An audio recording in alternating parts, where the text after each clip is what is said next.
When we think about big companies, those are usually the hardest place to make the kinds of things we talk about happen. So when we're thinking about good customer experiences, when we're thinking about customer experiences based on trust, when we're thinking about what it would take to, what should it be like to be our customer and what is it like and how to close that gap, then that's hardest for really big companies. It's easier for either companies that were born in that mode, or the ones who are smaller or who were born more recently and have sort of grown up by thinking about getting their customers' data and then using it in a way that helps the customer. So I think that when we look at entrepreneurs, when we look at people who are, whether they mean to or not even, collecting customer data and then using it to help the customer, then that gives a really huge competitive edge over a big company that's trying to do a similar thing.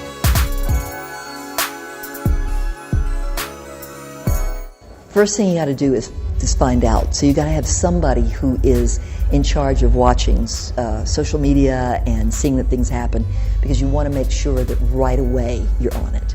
But second, you want to make sure that you find out what happened, and even before you understand that thoroughly, you want to simply apologize. You want to say, I'm sorry. Not, I'm sorry, but it's not our fault. Not, I'm sorry, but rather, I apologize. And when you apologize, as in real life, whether it's a company or whether it's a person to a friend or a spouse or a relative, then the way you apologize is you say, I'm sorry, this cost you something, and I apologize for that, and this is how I'm going to fix it, and this is how it's never going to happen again.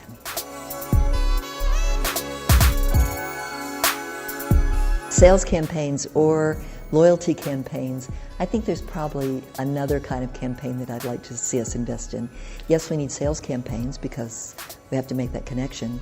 Yes, we need loyalty campaigns as long as we're doing it that correct way, where instead of bribing somebody to do more business with us, here we'll give you 10 points every time you come into our store. Instead of that, we give you 10 points every time you come into our store, and then we use that information to do something for you that we wouldn't have known how to do if you hadn't gotten your loyalty card out and told us who you were. So those are both important, but I think it's probably even more important to think in terms of how to have true analyses of customers. So I want to have a campaign where I understand customers by knowing which ones are very valuable to me, and with those customers I want to know what they need from me, and I want to do that in an ongoing way where I get smarter and smarter and smarter, so I know the next right thing to offer them. I don't make the same offer to everybody. That's sort of what a sales campaign might be. Or I don't offer the same product to everybody, but I do manage to get what this particular customer needs. Depends on how it's done. I'm sorry to be so evasive, but if you've got a really good sales campaign and a loyalty program that's only points, I'd choose the sales campaign. If you've got a good loyalty program and a sales campaign that's just the same thing for everybody, I'd choose a loyalty program. I don't think I'm aware of anybody else that actually has had, that I've seen, that has people tattooing the logo of the product and the company onto their bodies. But there still are some other ways that things matter. So for example, somebody who would never go through a particular town without stopping at your restaurant, or somebody who would only count on you online for various things, then that's in its own way, that's the same thing, because you've become a part of who they are and what they expect to get from everything they do.